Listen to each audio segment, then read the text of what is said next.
l'ordinaire à l'extraordinaire, notre slogan ici à Motive Time. Très cher, j'espère que vous allez bien et que cette vidéo vous trouve en parfaite santé. Ben moi je vais très bien par les grâces de Dieu.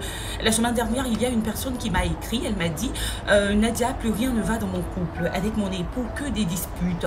On ne peut pas passer une journée sans se parler méchamment et c'est difficile. Aujourd'hui, je suis en train de craquer. Mince, je l'aime et je sais que lui aussi, il m'aime. J'ai besoin de tes conseils. Voilà, j'ai vraiment aimé la dernière phrase, je l'aime et je sais que lui aussi m'aime. Aujourd'hui, très cher, je suis venue donner 5 attitudes à avoir afin de ranimer la flamme dans le couple. Parce que oui, l'amour sont chrétiens. On doit entretenir nos relations, ne pas prendre nos relations pour des acquis et se dire non, je l'ai eu, non, il m'a épousé, elle m'a épousé, donc il n'y a plus rien à faire. Non, il faut entretenir notre relation. Et comment faire? Comment faire pour que les choses reviennent de plus belle? Comment faire pour qu'on sente cette flamme dans notre relation? Alors, la première attitude à avoir dans ces moments-là, c'est de décider de changer les choses. Oui, quels que soient les conseils que je pourrais vous donner, tant que vous ne prendrez pas de décision, ben les choses ne pourront pas changer. Décidez de voir votre couple se porter mieux. Décidez de travailler afin que la relation puisse aller de l'avant. Décidez de ne pas voir le verre de votre couple à moitié vide, mais à moitié plat. Je suis en train de dire à quelqu'un, tout est dans ta façon de voir ta relation. Décide d'être en action. Décide de prendre le devant des choses et de changer la situation parce que justement tu aimes cet homme, tu aimes cette femme, donc tu ne vas pas t'asseoir et dire non, ça ne va pas, donc ça ne va pas. Tu as le pouvoir et la capacité de faire aller les choses. Donc la première attitude, c'est de prendre la décision de faire aller les choses. La seconde attitude à avoir, c'est de communiquer et de choisir le canal de communication. Oui, choisir le bon canal de communication. Il y a des personnes, par exemple, lorsque ça ne va pas, lorsqu'elles se voient en train de se disputer avec leur partenaire, n'arrivent pas à parler.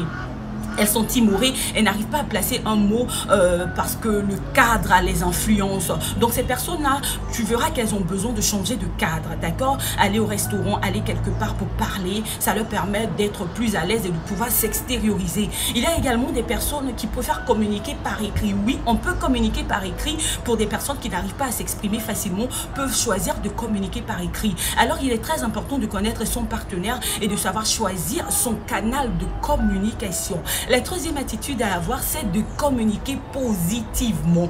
Et oui, communiquer positivement nous emmène à pouvoir choisir nos mots. Lorsque nous sommes en train de parler à notre partenaire, très souvent nous sommes en colère et tout vient de partout. Les mots fusent, de la méchanceté, des mots assez durs à entendre.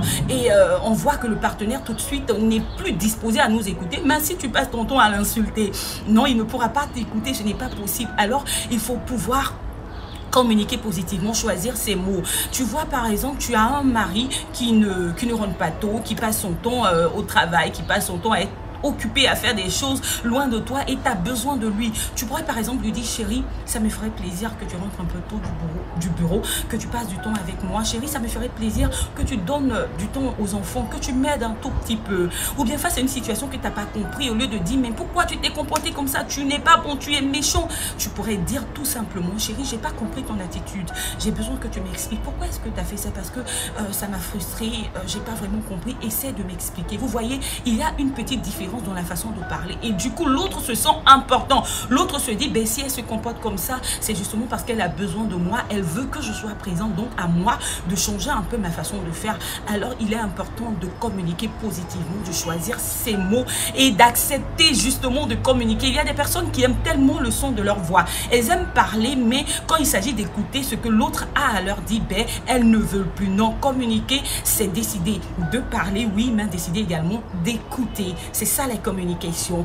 La quatrième chose à faire, c'est d'accepter de donner l'espace de l'autre. Oui, ce n'est pas parce qu'on est marié qu'on doit continuellement être ensemble dans les mêmes endroits partout. On doit se suivre comme je sais pas, des siamois. Non, il faut pouvoir laisser la latitude à l'autre de souffler un peu, être avec les personnes qu'il aime, être avec ses amis, être avec ses collègues de bureau, avoir des moments de qualité. Il est très important de pouvoir donner son espace à l'autre. Tu es marié, marié, tu passes ton temps à fouiller dans le téléphone de ton mari, à contrôler ses dessous, à aller à son bureau sans prévenir, tu es toujours présent, ça finit par vous éloigner au lieu de vous unir. Et donc, essayez de revoir cette attitude.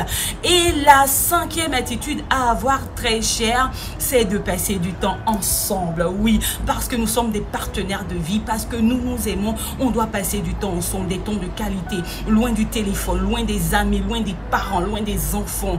Avoir du temps l'un pour l'autre, s'aimer, se masser, se raconter des blagues, rire de tout. Il est très important de pouvoir s'aimer, intensifier nos moments intimes, parce que justement, les moments intimes nous permettent de voir notre relation aller de plus belle, nous permettent d'avoir une certaine connexion, alors décider d'être plus intime, décider de se faire plus de câlins et d'avoir le temps l'un pour l'autre. Voici donc les 5 attitudes à avoir afin de ranimer la flamme dans son couple. Je récapitule. La première chose, c'est décider de changer, décider que les choses ne vont pas et prendre la résolution de faire aller les choses. La deuxième chose, c'est communiquer. Oui, choisir le bon canal de communication. La troisième chose, c'est communiquer positivement, choisir ses mots afin de ne pas blesser. La quatrième chose, c'est de pouvoir donner le temps à l'autre, l'espace de l'autre, pouvoir permettre à l'autre d'être avec tout le monde, même pas nous. Voilà, permettre à l'autre de pouvoir souffler, être avec ses amis, s'amuser, etc. Il est très important de pouvoir laisser en tout cas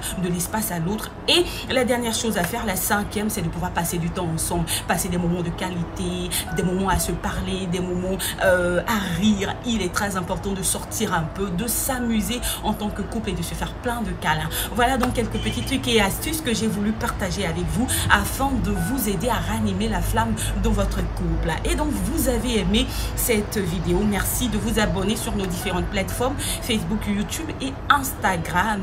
Ben, merci infiniment. J'ai pris beaucoup de plaisir à être avec vous. On se retrouve très bientôt pour une autre vidéo. N'oubliez pas que je vous aime. Oui, je vous aime. Mais Jésus encore plus. Et donnez-lui la première place dans votre couple. Vous verrez que les choses iront de gloire en gloire. Allez.